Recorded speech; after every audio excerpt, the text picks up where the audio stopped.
Hey guys, Stan here from Rocky Creek, and today we're going to render lard for the very first time. So we ended up with two different things of lard. We have this, and then we also had a smaller amount that's called leaf lard. And from what I've been able to read on, leaf lard is like the cream of the crop and the most purest of lards that you can use for pie crust, etc. But this stuff we're going to go ahead and render now, so we can use it for general cooking on a daily basis, and we'll do our smaller batch of leaf lard in the future. But since the leaf lard is the most pure, I didn't want my first time to be with it versus my first time being with this that isn't as top of the line of lard as what most people would talk about. So we've already gotten started a little bit on it. So as you can see right here, I started dicing it up into cubes and putting it in the slow cooker. That was one of the chunks like what I just showed you, and you can see how much it took up on this larger crock pot. So I realized quickly I need to get a second one to load up as well. Now I'm cutting this while it's partially frozen still, because I read that it can get really slippery and hard to manage if you let it thaw all the way. So I will say it actually cut up pretty well by leaving it partially frozen. So without further ado, we're going to get the rest of these diced up and thrown in here, and we'll take you along step by step from there.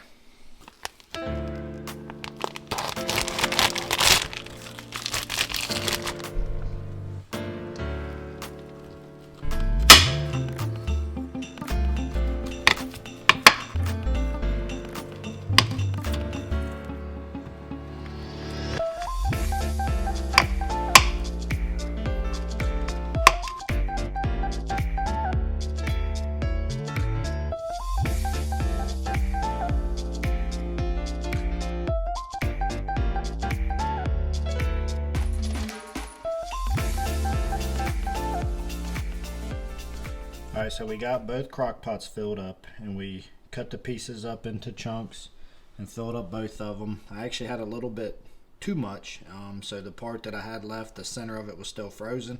So there's a pretty good chunk I was able to put back in the freezer that we'll do at a later date. Now when you cut these up, you want to get off any meat pieces and stuff, like you can see right here. You want to get off as much of that as you can from what I read, and then that as all this cooks down, any that you may not have gotten should rise up to the top, and we'll skim that off and strain it before we jar it up. But right now we're going to put the lids on these. We're going to turn them on low, because the lower we can do it, the less likely it's going to be that we have the chance of burning it, which will affect the taste of it. So we're going to get these going. We'll check on them every so often and get it stirred up and see what we end up with.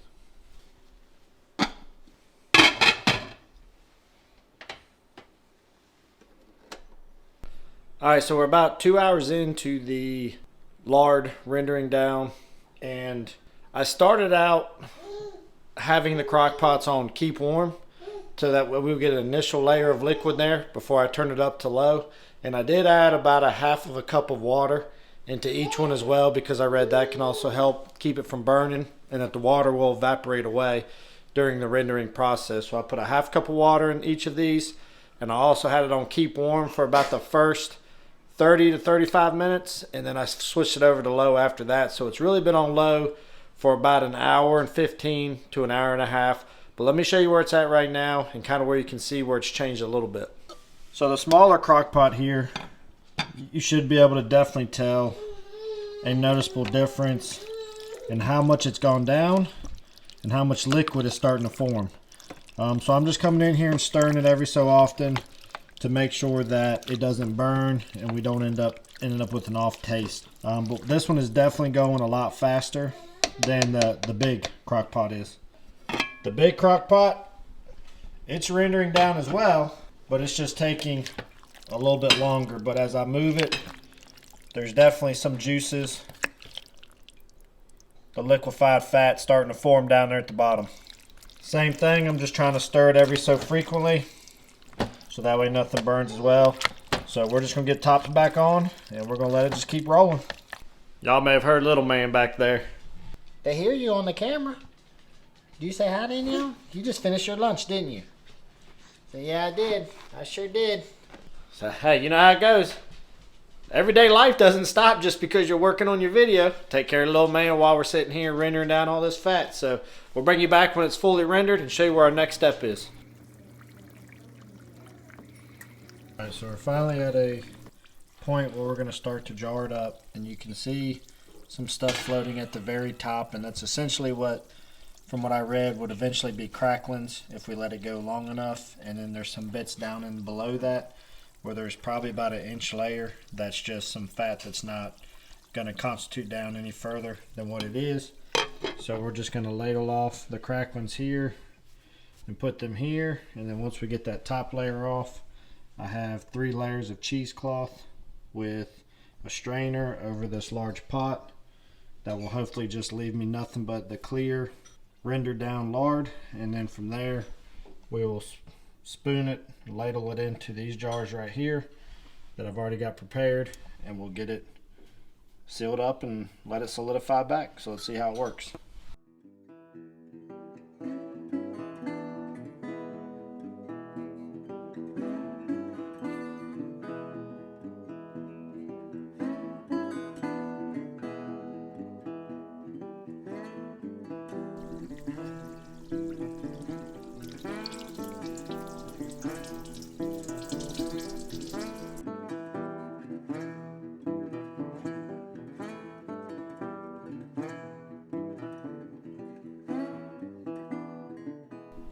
So right there's the pure clear lard, and now we're going to start transitioning it into our jars right here.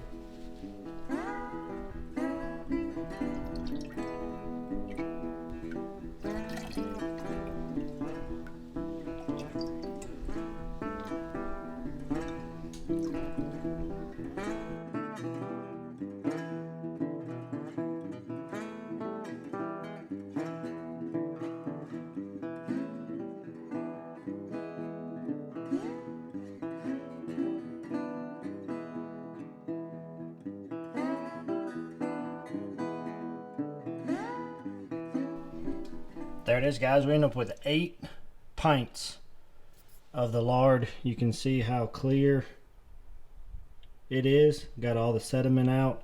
So now we will just, hopefully it'll set up. Hopefully these will seal good. I plan to freeze and refrigerate pretty much most of it, and it should last us for a long time. So we're going to let them set, and we'll show you what they're like when they're all finished up. Alright guys, so it's the next morning.